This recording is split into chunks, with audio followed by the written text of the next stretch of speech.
સાંધાના દુખાવા, ઘૂંટણ ઘસાઈ જવા, કમરનો દુખાવો, તો રમેશભાઈ તમે માનશો નહીં, હજારો લોકોની ઊંઘની દવાઓ છોડાવી છે. હવે તો બાળકને ભૂખ લાગશે, બાળકની ઇમ્યુનિટી વધશે, બાળકનો ઓજ વધશે, બાળકની મેમરી વધશે અને એથી વિશેષ બાળકનું ભણવામાં પરફોર્મન્સ પણ દિવસે ને દિવસે વધશે.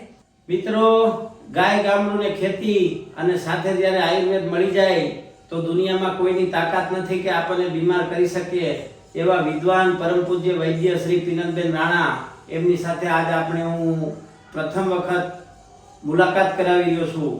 તો બેન, તમે ગાય, ખેતી અને આયુર્વેદ, હવે તમે ખેતી વિશે તો કદાચ એટલું નહીં કહી શકો, પણ અમારા શ્રોતાજનોની અપેક્ષા છે કે ગાય અને ગાયનું ઘી, એના વિશે, ગાયના ઘીની મનુષ્યના શરીરો ઉપર કયા પ્રકારની અસરો અને કેવા કેવા રોગોમાં ગાયનું ઘી મનુષ્યના શરીરને બળવાન અને મજબૂત બનાવે, એના વિશે આપ થોડું જણાવો.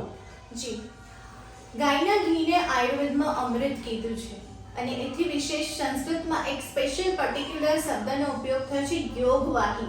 યોગવાહી એટલે ગાયના ઘીને જે પણ વનસ્પતિની સાથે મિક્સ કરીને એનું સેવન કરવામાં આવે તો એની તાકાત અનેક ગણી વધી જાય છે. હવે જે ગાયનું ઘી એક વનસ્પતિની તાકાતને 3-4 ગણી વધારી શકે તો તમે સમજી શકો છો કે શુદ્ધ દેશી ગાયના ઘીમાં કેટલી તાકાત હશે. નાના બાળકથી લઈને 80 વર્ષના ઘરડા વ્યક્તિ સુધી, માથાના વાળથી લઈને પગના નખ સુધી, તમામ બીમારીમાં અને તમામ ઉંમરના લોકોમાં ગાયનું ઘી ચોક્કસપણે ફાયદો કરી શકે. અગર નાના બાળકોની વાત કરીએ તો નાના બાળકો આજે ખૂબ જ હાઇપર એક્ટિવ છે, ચીડચીડિયા થાય છે, બાળકોને જમવાનું ભાવતું નથી, મમ્મી પાછળ પાછળ લઈને ફરે છે પણ બાળકો જમતા નથી. જમવા માટે સારી સારી વસ્તુઓ અવેલેબલ છે ઘણા ફેમિલીઝમાં, પણ બાળકોને ભૂખ નથી લાગતી.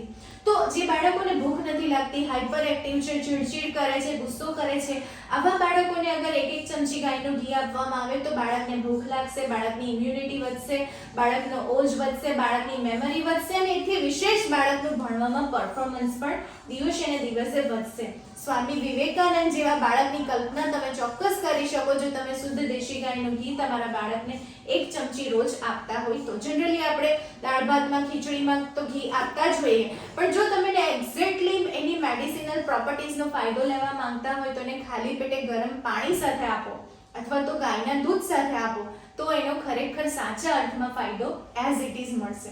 અગર મિડલ એજ પીપલની વાત કરીએ તો 20 થી લઈને 40 વર્ષની ઉંમરમાં જનરલી પ્રેગ્નન્સી રિલેટેડ ઇશ્યુ ઘણા આવતા હોય છે.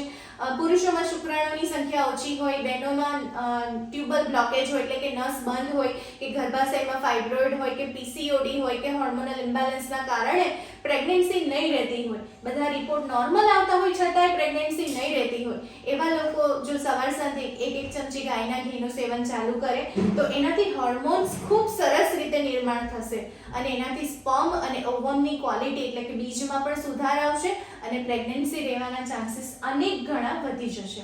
અને હવે આવી ઓલ્ડ એજ એટલે 40 વર્ષની ઉંમર પછી હાઈએસ્ટ ઘીની અનિવાર્યતા હોય તો 40 વર્ષની ઉંમર પછી છે. 40 વર્ષની ઉંમર પછી શરીર એક ઘસારાને અનુભવે છે. વિજ્ઞાન એવું કહે છે કે 40-45 વર્ષની ઉંમર પછી શરીરમાં એક પણ કોષ નવો નથી બનતો. તમારા શરીરની અંદર જે વિદ્યુત પ્રવાહ છે, જે એનર્જી છે એ 50% ઓછી થતી જતી હોય છે.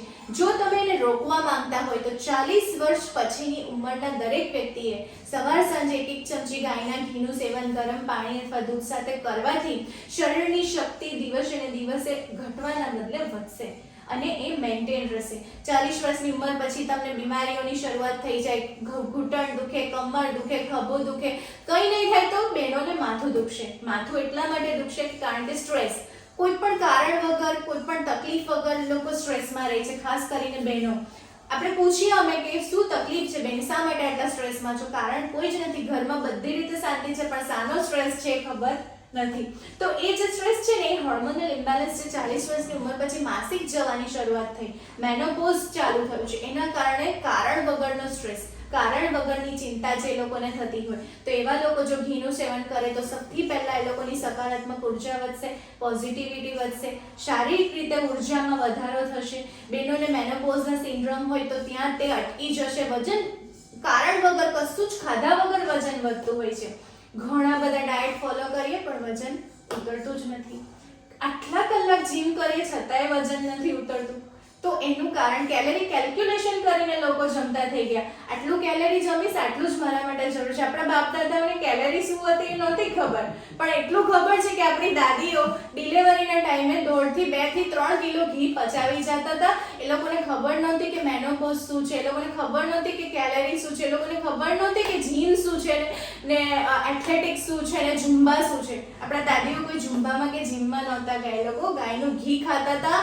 ડિલિવરીના ટાઈમે 3 કિલો ઘી પચાવી જતા હતા. એના કારણે મેનોપોઝ ક્યારે માસિક આવ્યું ને ક્યારે જતું રહ્યું એ લોકોને ખબર નહોતી. કારણ એક જ હતું કે ડિલિવરીના ટાઈમે ગાયનું ઘી અને ચોખ્ખો આહાર હતો. તો 40 વર્ષની ઉંમર પછી જે બહેનોને મેનોપોઝની તકલીફ થતી હોય છે, સાંધાના દુખાવા, ઘૂંટણ ઘસાઈ જવા, કમરનો દુખાવો, આ બધી જે સાંધાના દુખાવા અને ઘસારામાં પણ જો 1 ચમચી ગાયનું ઘીનું સેવન કરવામાં આવે તો એટલું સરસ રીતે તમારું શરીર, તમારા હાડકાં, તમારી માંસપેશી ને એથી વિશેષ તમારું મન સ્વસ્થ, તંદુરસ્ત અને નિરામય રહેશે. જે લોકોને ઊંઘ નહીં આવતી હોય એવા લોકો જો રાત્રે 1 ચમચી ગાયનું ઘી, 2 ગ્રામ ગંઠોડા અને 1 ગ્લાસ ગાયના દૂધમાં નાખીને પી તો રમેશભાઈ તમે માનશો નહીં, હજારો લોકોની ઊંઘની દવાઓ છોડાવી છે. અને બહુ ગર્વ થાય છે આ વાત કહેતા કે સેડેટિવ પિલ્સ તમે દવા લો છો ને તમને ઊંઘ આવે છે, એનાથી વિશેષ ખરાબ વાત બીજી કોઈ હોઈ જ ના શકે. કુદરતી ઊંઘ જો આ બ્રહ્માંડની અંદર કોઈ તમને આપી શકે ને તો એ માત્ર આયુર્વેદ અને ગાયનું ઘી. બહુ સરસ દીદી, ધન્યવાદ. જય ગૌ માતા, જય ભગવાન ધન્વંતરી.